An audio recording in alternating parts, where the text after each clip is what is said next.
வணக்கம். வாங்க இந்த சம்மருக்கு நல்லா சில்லுன்னு நேச்சுரலாக ரோஸ் மில்க் எப்படி செய்யறதுன்னு பார்க்கலாம்.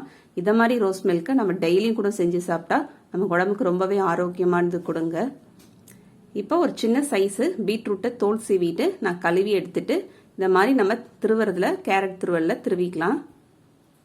இந்த ரோஸ் மில்கில் பார்த்தீங்கன்னா நம்ம எந்த கலரும் ஆட் பண்ணலாங்க. நேச்சுரல் கலர் வந்து நம்ம யூஸ் பண்ண போகிறோம். இப்போ திருவின பீட்ரூட் பார்த்தீங்கன்னா ஒரு ஸ்டெய்னரில் போட்டு நம்ம ஒரு ஸ்பூன் வச்சு நல்லா ப்ரெஸ் பண்ணி விட்டுறலாங்க. இந்த மாதிரி நம்ம ப்ரெஸ் பண்ணினோம்னா நமக்கு அதுலேருந்து கொஞ்சம் சாறு வரும். ஒரு கிளாஸ்க்கு பார்த்தீங்கன்னா ஒரு டேபிள் ஸ்பூன் அளவுக்கு நமக்கு சாறு இருந்துச்சுன்னா கரெக்டாக இருக்குங்க.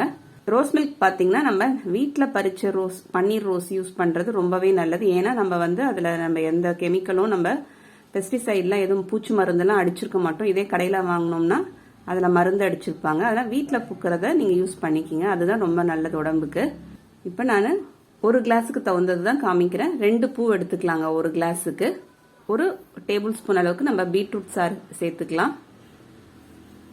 ஒரு டேபிள் ஸ்பூன் அளந்து டைமண்ட் கல்கண்டு சேர்த்துக்கலாங்க. ஒரு சில்லுன்னு ஒரு கிளாஸ் பால் வந்து சில்டு மில்காக சேர்த்துக்கலாம். ஒரு கிளாஸு சேர்த்துட்டு மிக்சியில் நம்ம விட்டு அரைச்சி எடுத்துக்கலாங்க.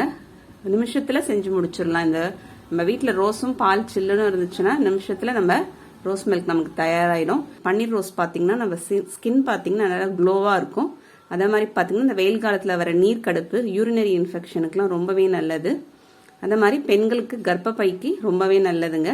நம்ம ஃப்ரெஷ்ஷாக பறித்து நம்ம அரைச்சி சாப்பிட்றோம். ரொம்ப டேஸ்ட் பார்த்தீங்கன்னா ரொம்பவே நல்லா இருக்கும். உங்களுக்கு இந்த வீடியோ பிடிச்சிருந்தா லைக் பண்ணுங்கள், ஷேர் பண்ணுங்கள், மறக்காமல் சப்ஸ்கிரைப் பண்ணுங்கள். அடுத்த வீடியோவில் பார்க்கலாம். தேங்க்யூ.